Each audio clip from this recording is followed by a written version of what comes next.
Henry the Green Engine has lived on the island of Sodor for many years. He wouldn't want to be anywhere else. He likes every part of it, from the fields filled with flowers to the white sandy beaches. But there is one place that Henry always enjoyed visiting more than any other. His driver knew this too. "Come on, Henry," he would sometimes say. "We've made good time today. We'll stop for a while by the forest." Henry loved it here. The forest was full of broad oaks and tall pines.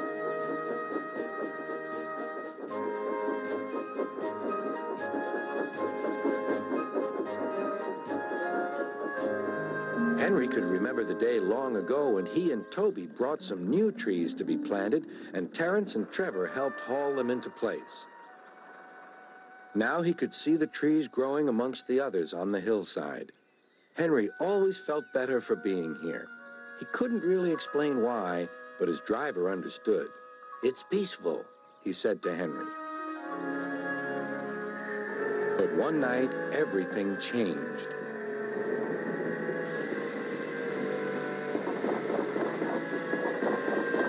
The engines were resting in the shed. "Listen," said Thomas. "Can you hear a strange whistling sound?" "It's the wind blowing outside our shed," replied Toby, "but I've never heard it like this before."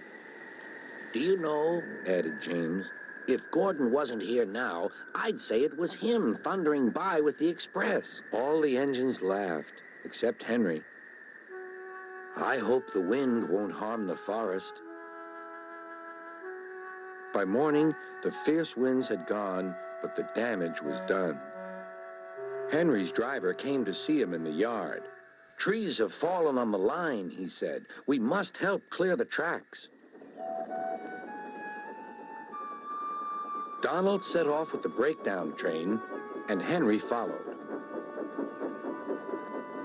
Trees lay everywhere. The hillside now looked so bare. Henry felt sad. "What will happen to all the animals who live here?" he thought.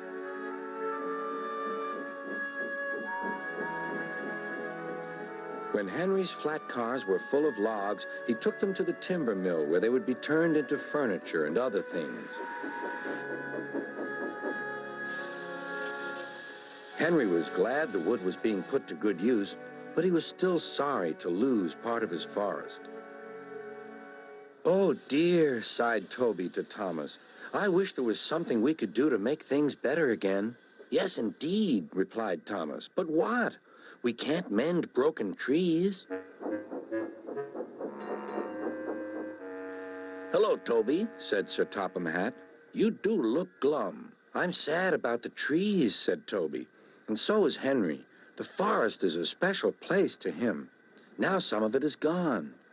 "We'll soon put that right," replied Sir Topham Hatt. "I have an important job for you, Toby. I would like you to take some freight cars to the forest." When the freight cars arrived, Toby was delighted. They were full of splendid young trees all ready for planting. "This is the best job I've ever had," said Toby happily. When Henry returned, he was most surprised. There were Terence and Trevor busily helping the workmen clear the torn stumps and branches. "Look, Henry," called Terence, "we're beginning again. The hillside will look better than ever before. You'll see."